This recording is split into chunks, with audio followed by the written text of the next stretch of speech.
What's up? Welcome Hey, to everybody. another week of Case Files With Kat. and Ashley. Yay. Dancing. Dancing always. You just listen to the music. I don't know if anyone else likes it. I feel like I'm like at the Roxbury where my head is just, I can't do that right now. You know, I'm doing PT right now. Oh. For my shoulder or my arm, or I don't know. They think it's a rotator cuff issue. Oh man. But because I have Ehlers-Danlos syndrome, like I'm weird. So I had a student today for my first PT for this like real PT, you know. And so she was like, I'm going to be joining you guys. And it was really confusing for her that they didn't have to do like stretching for me because I'm bendy. Yeah. And they're like, she goes like, oh, wait, what do we do? Like she has been so used to at this point getting people to move their body. And I'm like, no, Yeah. that I've got. I'm too bendy. And so they were just doing these like strengthening, and I'm, you know, so I had talked to them about, do you see the difference in my shoulders? Yeah. So they were just like, yeah, you should get that looked at. Like I just have this hump now, and it's, yeah. So I don't know. I think I'm favoring my right side. So my left side's having to build up that muscle. I don't know. But for everybody out there who has EDS, word. Let's talk. There's lots of problems. But yeah, so look at that. I'm strong. Well, alrighty. Maybe you just need to dance it out some more. I know. I just need to, but I can't. But I can't. That's the problem. That's the problem. Uh-oh. Yeah. I'm sorry. That's all right. That's all right. I gotta build muscle. I don't work out, so this is it's very weird. I'm sorry. It's weird to be like, you know. Yeah. Pimping some. How's your week going? Well, it's going. I don't know. It's been okay, I guess. It's been okay. I mean, it's the first of the month, you know, bills, adult responsibilities, blah, blah, blah. Yeah. And that's how it's going. That sounds depressing, Ashley. Oh, my life's depressing. I don't know what to tell you. That's how I ended up as a co-host on a true crime podcast.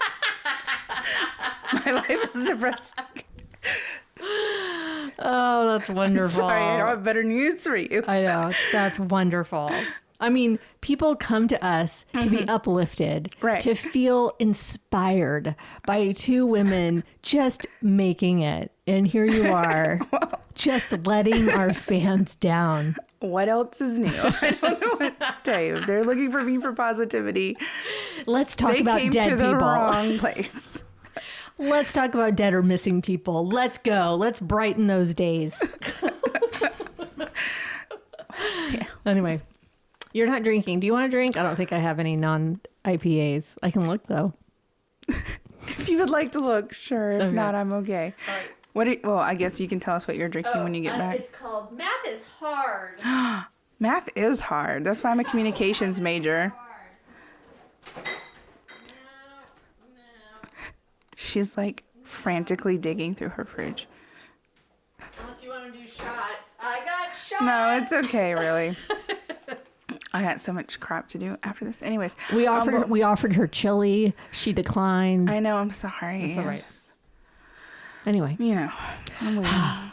I literally was like a child. I just made like one of those mac and cheese things right before I came. So Oh, in a cup? yeah, I love nice. them in my office. Nice. It's just easy.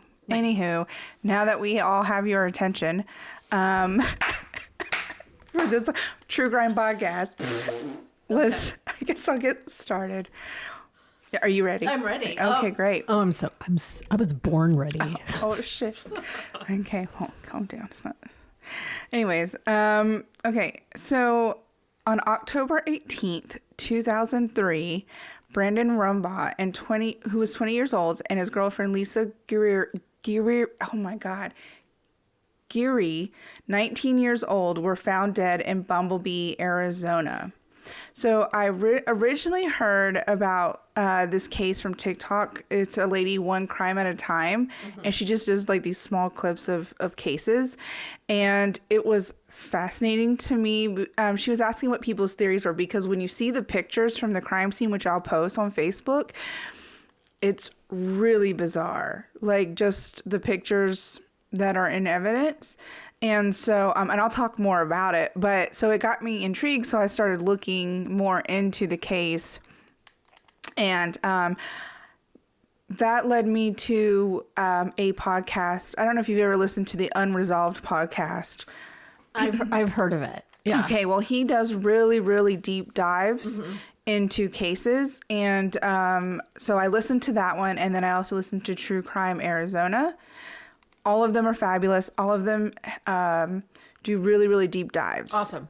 But I wanted to links will be in the show notes. Well, yeah, I really want to tell a story because, every podcast is different research. There's been updated information. You never know who's listening and might know something. In this case, is just like, it could really be anybody. This could have literally happened to anybody. You know what I mean? It's one of those cases where, I don't know. It's random, or there's theories that we'll talk about, but it's just when I start talking about where it happened and how it happened, all that stuff, is just, it could literally just, it could be you. You know what I'm saying? It wasn't like some bizarre thing, some weird circumstance, like they weren't on vacation, or, you know what I mean? Yeah. So anyway, so it was fascinating to me. Okay. So on Sunday, October 18th, 2003, 2 bodies were discovered in the back of a white F-150 near Bumble Bee Road. It was Lisa Gurrieri and Brandon Rumbaugh. They had both been reported missing the day before. They were found in their sleeping bags. They were in the back of the truck in sleeping bags. They have been shot multiple times. Lisa and Brandon had planned to celebrate their 1-year anniversary together. They were making this overnight trip. It was a very popular camping spot. When I say popular, I mean, there was like thousands of people there this particular weekend. Okay. So it wasn't like a isolated desert road. Okay. It was populated. It was in Black Canyon City, Arizona. And the 2 were headed there to spend the night to stargaze because they wanted to recreate their first date. So that's what I mean. They were just on a date, just stargazing in the back of their truck. So like, in a popular area. So they had it was their sleeping bags. It was their sleeping bags. They were there to be there. They were going to sleep overnight and stargaze and stuff. So that's kind of what I mean. Like, just your 2 average people in a relationship celebrating their anniversary, out stargazing. It wasn't like they were doing anything crazy. So Lisa was 19. She was born July 14th, 1984, and she had 2 brothers, Neil and Denny, and her mother, Paula. Her father died when she was really young. He died of cancer. She was a Mesa High graduate and was attending Mesa Community College, and that's at that time, that's when she met Brandon in 2002. So they'd really only been dating about a year. She was working as a secretary for the Salt River Project, which is a Phoenix area utility provider, and she often sang at her church. She loved singing. She had dreams of becoming a wedding planner because she was influenced by that movie with Jennifer Lopez where she's the wedding planner. And so that's really what she wanted to do.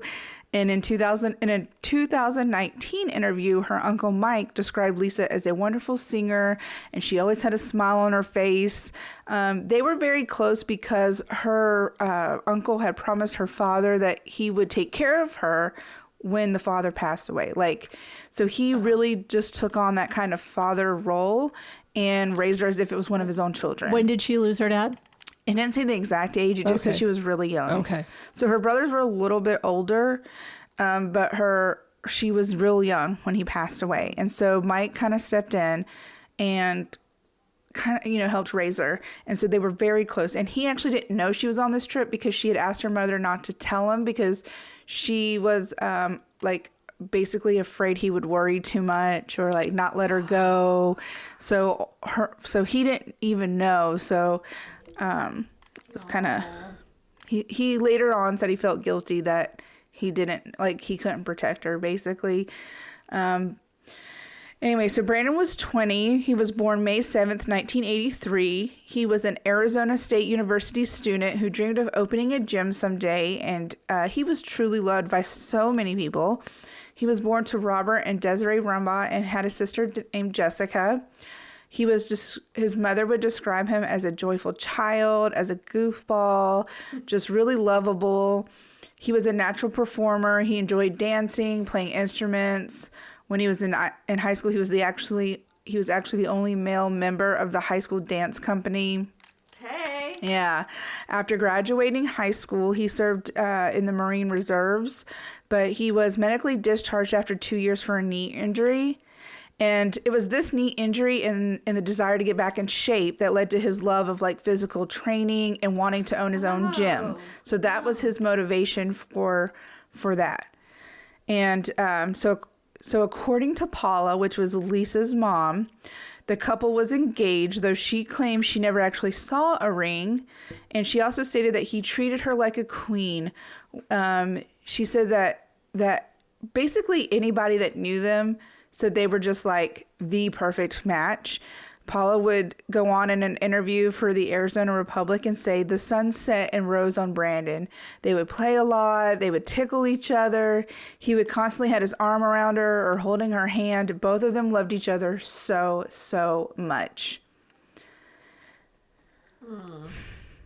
So sad. So sad. You're like, oh, this is a sweet love story. But wait, there's more. I mean, it's kind of sweet. They died together, so I guess they would be together forever. I don't know. On Friday, October 17th, 2003, Brandon and Lisa made plans to celebrate their first anniversary as a couple. So originally, they had wanted to go to Disneyland, but if you've been in college, you know that typically you are struggling. You don't have a lot of money to just go to Disneyland. And they realized they really just could not afford to do this. And so that's when they made the decision that they were going to go and recreate their first date. They were going to just get out of the city for a night. They were going to camp in the back of the truck. They were just, basically fall asleep in each other's arms that Friday evening, wake up Saturday and come home. That was the plan. So that day, the young couple approached Lisa's mother, who actually owned the white F-150. They asked if they could borrow the truck for the night, promising to bring it back the next day. Brandon had work that day, so they needed to get back regardless. And Paula, she gave in to her daughter's request, letting her borrow the truck that Friday under the promise that they would bring it back the following day. When the couple didn't return on time on Saturday... Can you just feel the guilt that poor mother has? But when the couple didn't return on time on Saturday, Paula became extremely worried. It was not like Lisa to not come home and to not let her know that the plans had changed. So she starts calling Brandon's cell phone, but every time she called, it was met with a no service message, and the two were nowhere to be found. No service or straight to voicemail? She said it said that there was a no service message. Oh, so maybe they were out of range. So the two were nowhere to be found. Paula began calling around in the hopes of locating the two, like calling friends, calling his family. Yeah. His parents had no reason to be concerned, but thought that Brandon may have taken Lisa to elope in Las Vegas, since that seemed like something he might try and do as a romantic gesture. But after learning about the circumstances of his and Lisa's disappearance, his family also began to grow concerned. And that concern grew into legitimate fear when Brandon failed to show up for work that Saturday. His family... that very next day. Yeah, that day. Yeah, because the deal was they would borrow the truck Friday night and come back Saturday because he had work. Okay. His family checked his bank account and discovered no activity on his account. And so they thought that was also weird. And so in an interview, Paula stated that she called the couple on their drive up there and everything seemed fine. She said, I called them to check on them. I asked her if she was there yet. And Lisa had said, no, we're not there yet, Mom. We got so many miles to go. Paula then said, okay, just be careful. And that was the last conversation that they had. It ended with, I love you, just the normal goodbye and all that kind of stuff. And it just... that's why when Paula didn't hear from her the next morning, she really started to worry. She said, the day that she went missing, I knew there was something wrong. Call it a mother's instinct. I don't know what it was, but I knew something was wrong. And again, she called so many people to start searching. She called law enforcement. She called friends, family. So soon after they were reported missing, friends and family began to search the area they believed them to be in. On Sunday, around 3:30 p.m., their bodies were discovered in the back of the truck. Some friends of Brandon... 7 p.m.? 3:30 p.m. 3:30 p.m. Some friends of Brandon became alarmed when he didn't show up for work. They had had conversations with them before that Lisa and Brandon were going up there to this Bumble Bee road, that just vaguely that they were going to go camping someplace that Brandon had camped with their group of friends before. And so they started driving up Interstate 17.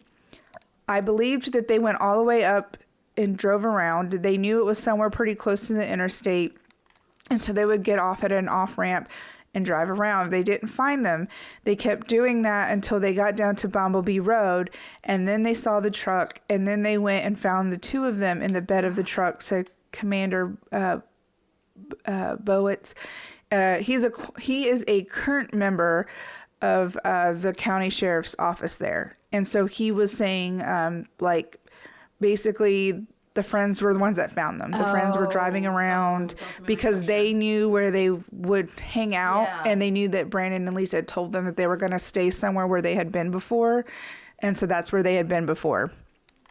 Anyways, their autopsy reports would determine that both Brandon and Lisa had been killed sometime between 7 p.m. on Friday, October 17th, and 8 a.m. on Saturday, October 18th. Each had sustained multiple gunshot wounds to the head and torso via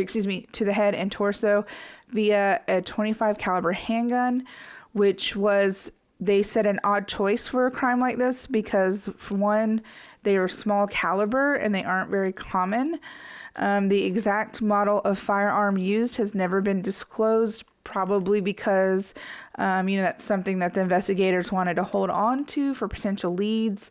They did note that there were no firearms retrieved at the site, just shell casings. So Lisa's mother said that there were 2 items missing from the truck: a camcorder they had borrowed from her and Lisa's keys. Upon evaluating the scene, the police discovered some unsettling items that led to more questions than answers, and unfortunately brought them no closer to solving this murder. So they didn't find the camcorder, and they didn't find the keys, they didn't find the weapon, but they found a disposable camera. For you youngins, back in the day, we had disposable cameras where you would take pictures and you'd have to go get the film developed, and it was a big ordeal, and it was all the rage. They used to have little kiosks where you could drop them off in the parking lot of a mall. You didn't even have to go inside anywhere. Yeah. And so they found this camera, and the police were able to show that the disposable camera had been purchased while the couple was on their way up there. So they had, in fact, bought it. They purchased it at a grocery store in Scottsdale area the day they left. There was video footage of them. So according to the Yavapai County Sheriff, oh my God, I cannot speak. Lieutenant Frank Barrio, the camera looked like it had been tossed away from the truck in an attempt to render it useless. Like, basically it was like smashed. Basically, someone was trying to get rid of the camera. Okay. Despite the attempt to destroy evidence, several pictures from the camera were eventually able to be developed, though what they found on the camera wasn't very helpful. Of the few developed photos, the unnerving were the last 2 taken. So one of the photos shows Lisa sitting in the back of the truck smiling at whoever took it, presumably Brandon. The other shows Brandon in the exact same position with less of an obvious smile on his face. Now, the pictures, Lisa is in the corner, someone's taking a picture of her, she's kind of smiling, and the next picture, Brandon's in the same exact spot, also kind of looking at the camera. The theories online, like on the TikTok stuff, was that it looked like they were being forced to take these pictures, because why were they in the same exact position? The smile seemed kind of fake, but there's no proof that that's actually what happened. That's just what people were speculating. That it just seemed very odd, the positioning of them in the truck and their facial expressions when they were taking these pictures. The other photos on the camera showed what appeared to be, according to police, a compact fluorescent light in some kind of building. The photos were blurry and had no recognizable features, so at that point, no one knows where this was taken or why. But I had also read that it appeared that someone had taken photos and brought the camera back because the photo of this weird fluorescent light was taken after the murders. I don't know how they determined that. So that was kind of strange to me. It looks like it's like when she says fluorescent light, it's not like a business light. It's not a fluorescent like in an office building. It's like a bulb, like a single bulb with like a dish or like looks like a bowl around the light. So kind of like it looks very like sort of industrial, but you can see that seems weird. But it looks like there's like a window right there and a plant, a hanging plant and a dish rack. Well, they thought it was like a picture of like a hotel room or like a hotel lobby. And they listed a specific place, but they went and checked it out. There was no evidence of them being there. Because that looks like a hanging plant. There's so many theories of what it is and what it could be. And like I said, I'll post the pictures. But yeah, but someone said that had to have been taken after the murders because they literally went from that store to the campsite. They didn't make any other stops. Yeah, I get why you're thinking. Yeah, it does look like the lamp over a table in a hotel room. Yeah, hotel or restaurant. But they've checked out all of the surrounding places, and there was nothing that could match that. There was no wallpaper that's striped. Yeah, there was they couldn't find anything. No restaurant, no hotel, no building could match that. So they're like, well, maybe it was inside of someone's house. But why would the person take the camera and then take the camera back to the scene of the crime and destroy it there? Why would they just destroy it wherever they were at? So that was one question that was never answered. Wow. And they've never figured out where that picture was taken. Wow. So the police on the scene also happened upon a video camera case, but no camera was found in the surrounding area, and it has since not been recovered, which would have been part of the one that they had borrowed from Lisa's mother. The police had lots of information about the camera, including the serial number, but it never turned back up, not in pawn shops and other criminal cases, nothing. So unfortunately, the scene offered very little evidence. No real DNA was collected or tested at the time. It is important to note that so this was not a murder-suicide. They did determine that.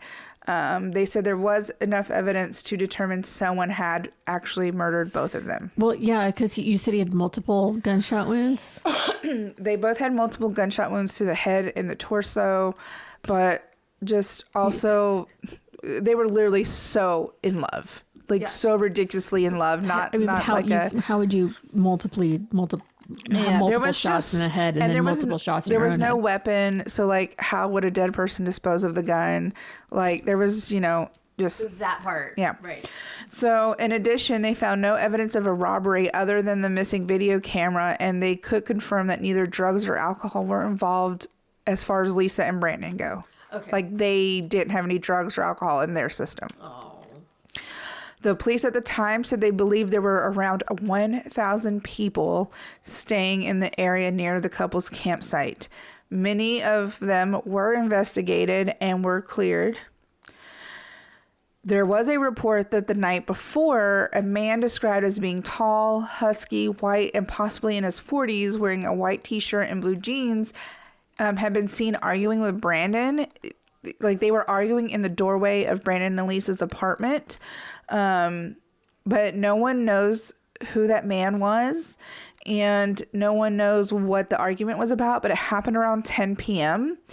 And the police had requested at that time if anyone knew anything about it, if anyone living at the apartment complex, which was Scottsdale Greens, if anyone knew what the argument was about, who that man was, to come forward, but no one ever did. But how would he have known that they were going all the way out to this dark and lonely road? Who knows? Okay. I don't. But who knows who the man was? Maybe it could have been a friend. It could have been I mean, no one knows who the man was, because other than someone saying, I saw them arguing, but said they didn't recognize the man that was arguing with them. And so in 2004, Sonoma County detectives in California who were investigating the double murder of a woman named Lindsay Cutshaw and a man named Jason Allen, they were another young couple who were found shot to death in their sleeping bags, but they were on a beach, and they thought that could be linked. There was actually a lot of double murders around this time of young couples in different areas, and so they thought they could be linked, but they were all ended up being solved and linked to other cases. Like this one was linked to a California survivalist named Sean Michael Gallen, who was 40, and he actually pled guilty to killing Lindsay and Jason. And so there was no way to link any of the other cases to the Bumble Bee murder, like the murder of Lisa and Brandon. At the time, there was an item found at the scene of the murder that is now currently in a DNA lab undergoing testing, which detectives have said they hope would get the case solved, but they haven't specified what that item is, and people have started theorizing that the police just said that in hopes to scare or make someone go into a panic, feel guilty about what they did and to come forward. That clearly hasn't worked because we still don't have a suspect, unfortunately. So, I mean, these two pictures, to me, her smile looks genuine, but his doesn't, right? He just looks like he's like I'm tough. Yeah, I don't know. He's making a face where I'm like, I can't. People were just like, why are they sitting in the exact same spot in the truck? Why wouldn't he just have stayed in why is he, it seemed like they were positioned in that way. I don't know. I think they were just taking pictures without knowing what else was on the camera. It's so hard to say. Yeah, I don't know. But the one with the light is so bizarre. And then they went back and threw the camera. Now, they say it had to... I don't know how they determined that it was taken. Maybe it was taken out. Maybe it was after these on the camera. Oh, that's right. Like in order, yeah. But so that's so weird that someone would murder these people, take the camera... To me, I feel like if they were in trouble, he wouldn't be sitting like that. Yeah, I don't know. His legs are spread open. I feel like he would have been a little bit more... To me, that's why I feel like he's like, look at me. It felt like he's cheesing for a little bit, And so like if there was a man there forcing him to do that, I feel like he would have his legs crossed or straight out. And, I don't know, just this seems so, seems strange. No, I get what you're saying. Yeah, the whole thing seems strange, like all of them. And she looks like sweet as honey. Yeah. I mean, just cute as can be. Cute. Yeah. Oh. It's very sad. It's so sad. Okay.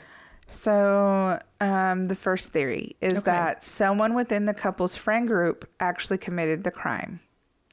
Oof. So, Mike, her uncle, criticized the police at the time, saying they did not do a good job of collecting evidence, of testing evidence, of interviewing people that the family told them they should look into, because it was really well known that some of Brandon's friends were really into Lisa.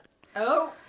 And so... What about the guy that was like, I know where they might have been hiking. So, parking. In fact, Lisa's uncle thinks that one or more of the men in the initial search group was involved, or at least knows something about the events that took place that night.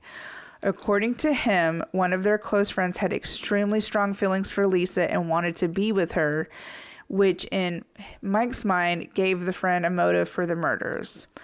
Other members of Lisa's family also believe this man may be responsible for her death and made the feelings clear to the detectives on the case.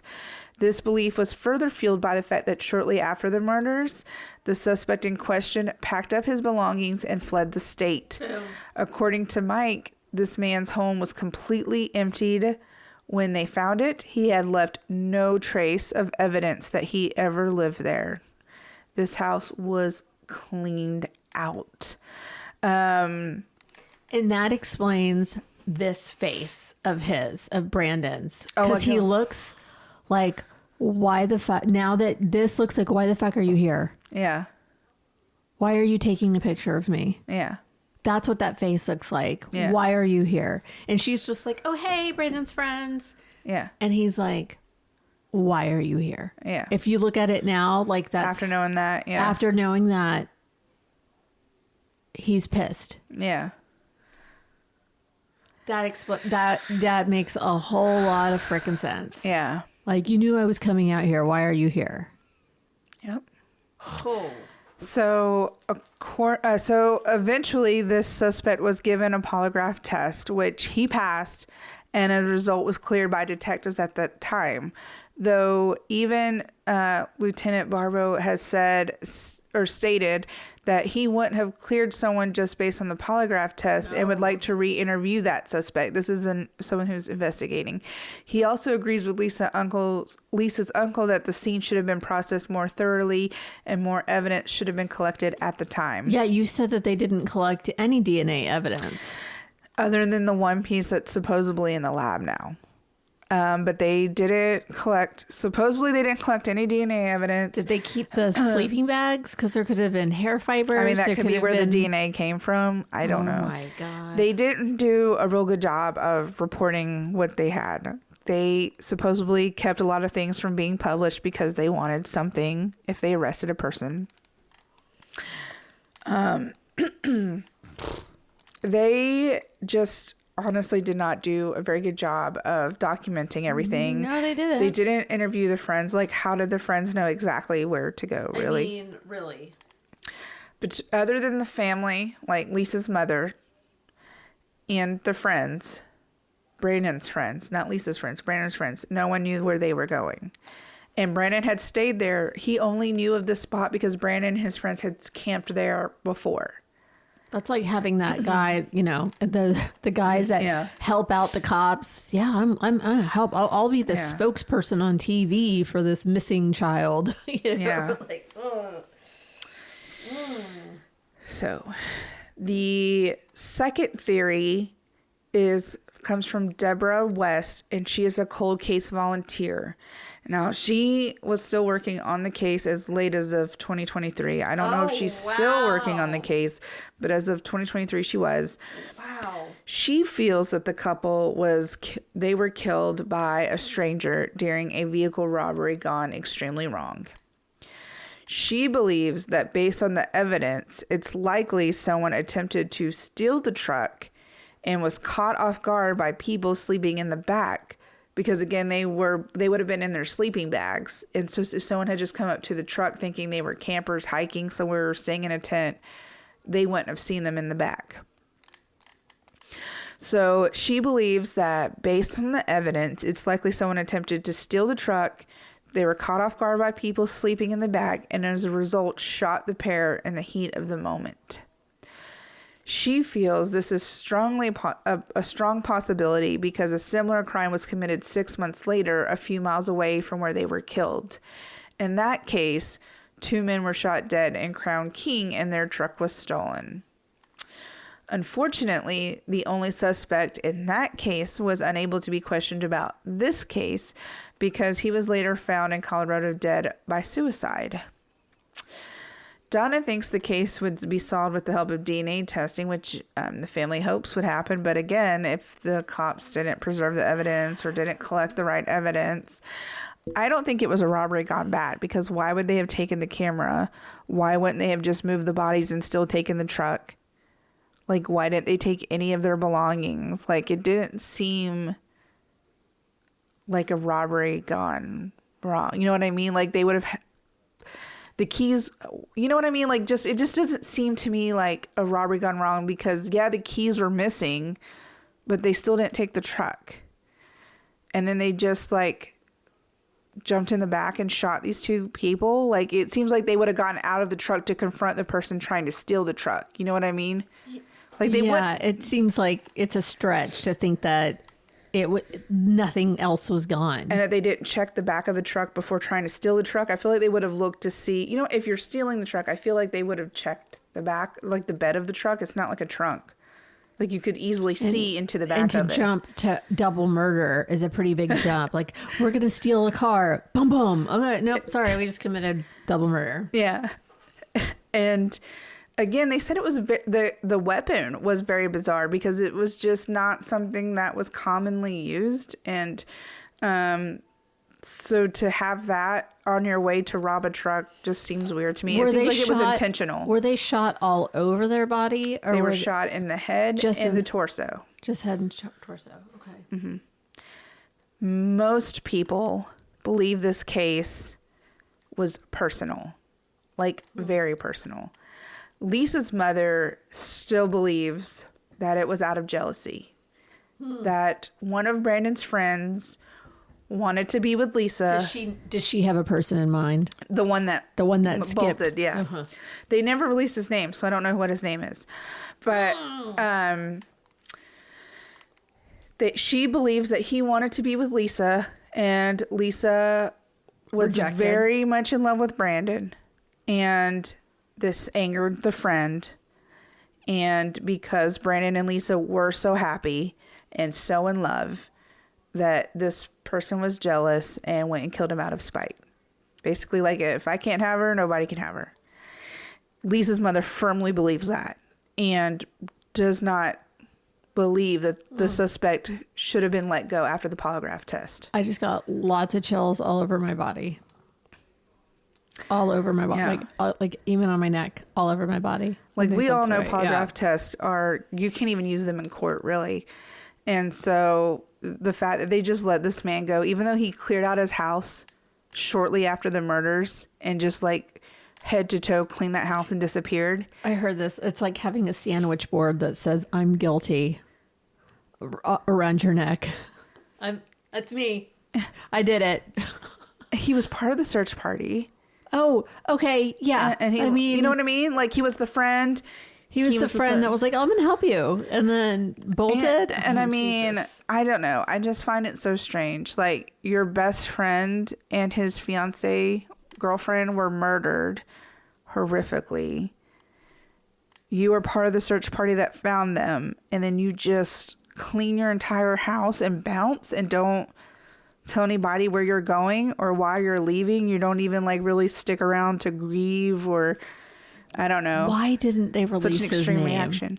I don't know, but in every article I read and in the podcast I listened to, they never said his name. So that rarely happens. I mean, it may be out there somewhere, but I read like probably 6 different articles, listened to 2 different podcasts, and they just call him Brandon's friend. Yeah, friend of Brandon and Lisa's.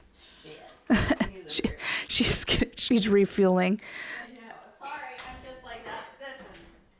Yeah, I don't know. So it just seems weird because in other cases we know the person's name. Like, we know we can put pressure on them. We can put billboards up on the highway on their drive to work. You know how they've done that. We could. Yeah. There's pressure that can be put on investigators to bring him in. I don't know. Okay. So I just did a direct search. Yeah. I said, who are the friends that fled? And it says Cedric Martinez. Okay. It says that. So his perspective was that Cedric, how do you say that name? Cedric. I don't know. I think it could be said either way, so I don't know how it's pronounced here. Yep. Okay. But Mr. Martinez, he says that he believes Lisa manipulated him by pressuring him. Excuse me. What? I'm sorry. Let me back up. Back it up. Hold on. Bloop bloop bloop bloop bloop bloop bloop. Cedric Martinez was the one that fled the scene. He's the one that the family said they believed was jealous and pressuring Lisa to like leave Brandon, be with him, and she didn't want to do that. Oh Anywho,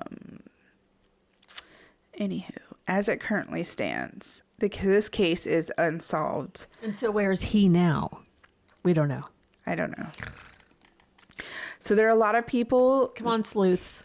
So the sheriff's office said there's a lot of people they've interviewed and a lot of people they've investigated, and that they can't say any of them are no longer persons of interest. They have multiple people of interest. Again, Lisa's mother believes it was the friend. And,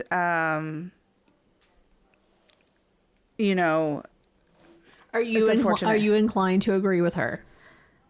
I think if that's the case, that the friend made it known he had feelings for Lisa, and they knew, and it was their anniversary, and he knew where they would be, and it would be out in the desert, even though there were other people.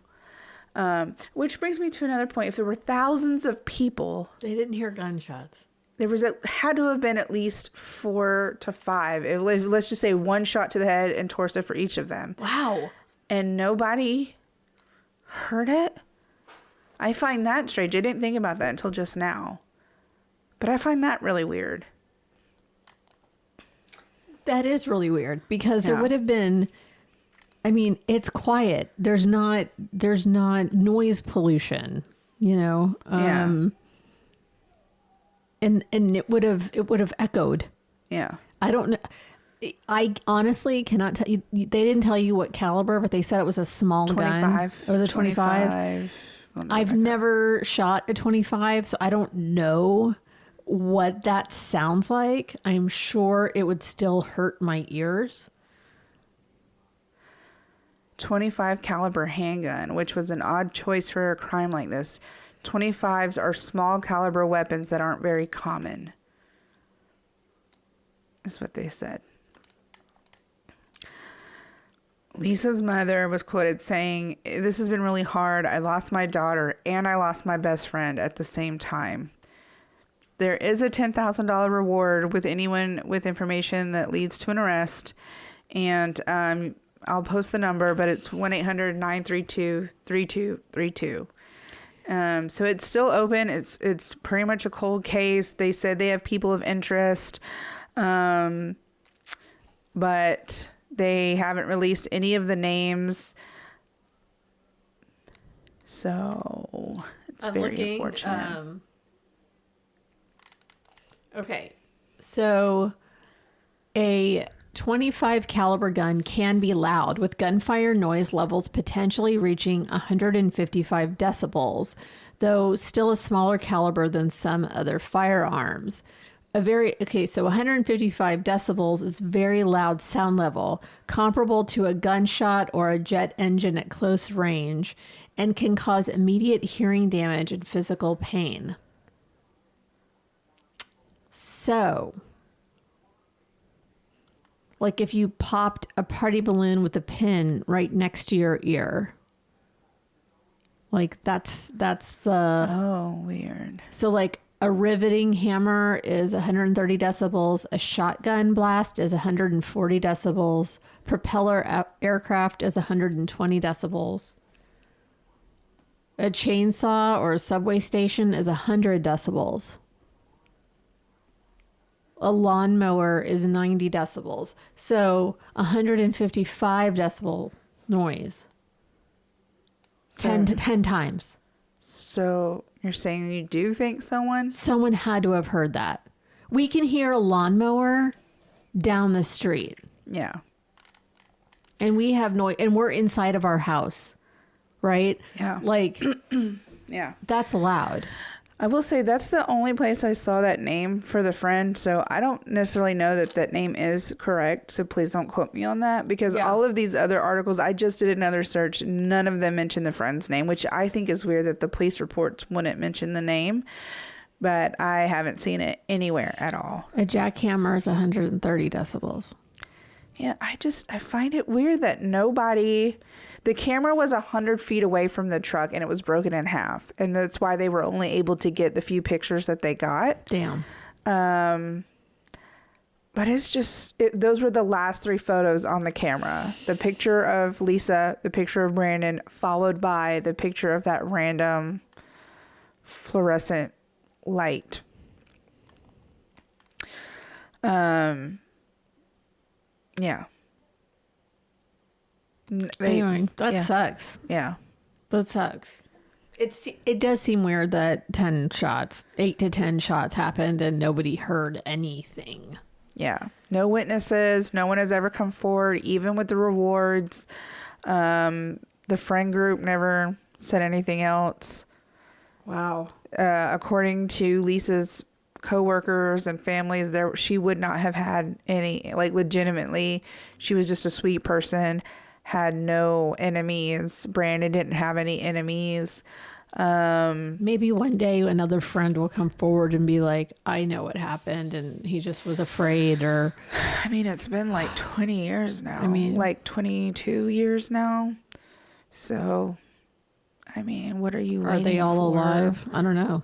I don't know. I don't even know where that one went. So, shit. But he was the only one to flee. Like, I say flee because he cleaned his house out. That's fleeing. Yeah. But everyone else, I think, stayed in the same little town. Especially if he wasn't like already telling people, hey, I'm moving. Like if it was like random, that's weird. Yeah. So soon after. So soon. But that's it. That's what I have. All I'm right. sorry. What are you sorry about? I don't know. Wait, give that number again if anybody knows anything. 1-800-932-3232. If this case is interesting to you at all, and I'm telling you, check out the you pictures. really should look at the pictures. Mm-hmm. There are Reddit threads that discuss theories and really talk about the case. There are several really good podcasts. True Crime Arizona has like 2 or 3 parts. You got to go back pretty far. I don't remember the exact date. The unresolved one was from January of this year. How far away was where they were to where they lived? Oh, I don't know that. I think it wasn't too far. I mean, if they were just making a night trip, I wouldn't think it could have been too far. Was it like 2 hours or was it like 45 minutes outside of town? Just because I'm like, why would they wonder who the guy is in the apartment? Because that seems really far. He wouldn't have followed them there unless he was a friend and was it says that it's approximately 100 miles northwest of Scottsdale. So a couple hours maybe. Yeah. So yeah. About an hour. It says it's about an hour. About an hour. Yeah, I get a little hour and a half. But yeah, it depends on how fast you drive, I guess. Yeah. But the just because there was an argument, I guess, happening the night. Other people said they were surprised that if it was the scorned friend, that there was no sexual assault. But I don't think that would have been his angle. I think he just was upset that she wouldn't leave. And so, like she wouldn't leave him. So. And they're sure there was no sexual assault? They've never said there was. Okay. They were found. The police say it looked, or the investigators say it looked like they had gone to sleep, like they were laying down, and that Lisa at some point had woken up during all of this because she was shot first. So they think that she woke up, spooked whoever was trying to supposedly rob the truck or whatever, and they shot her, and then they shot Brandon.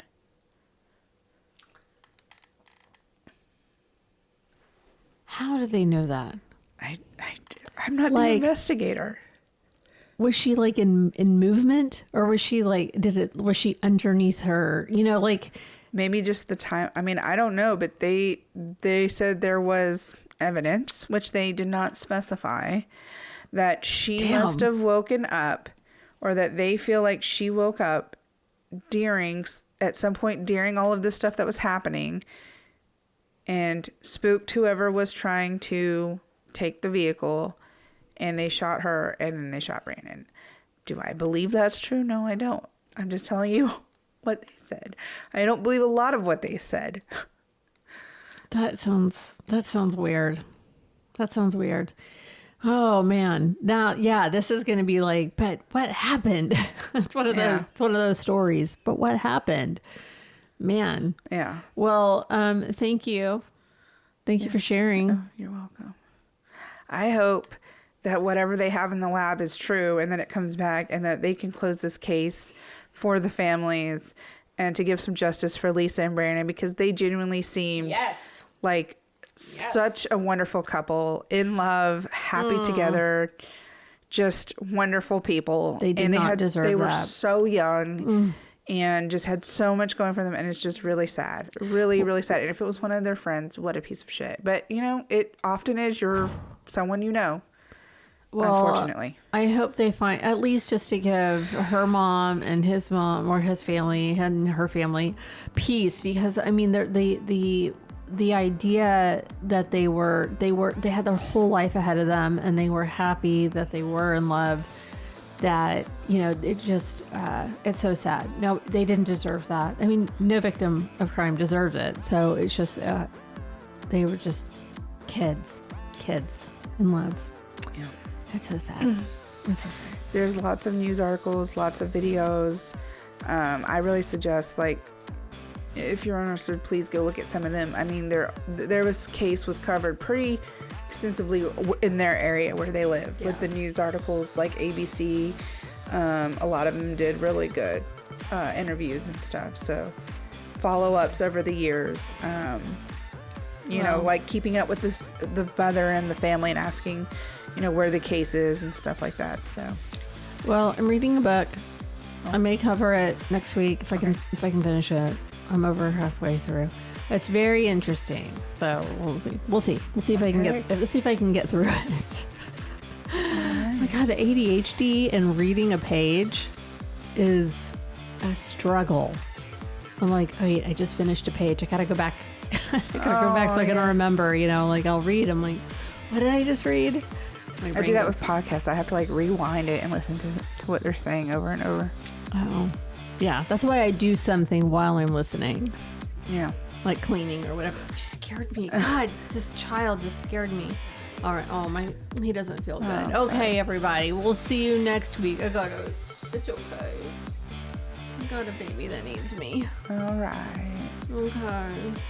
All right, everybody. We'll see you next week. Until then, if you see something, say something. And we'll see you next week. Bye.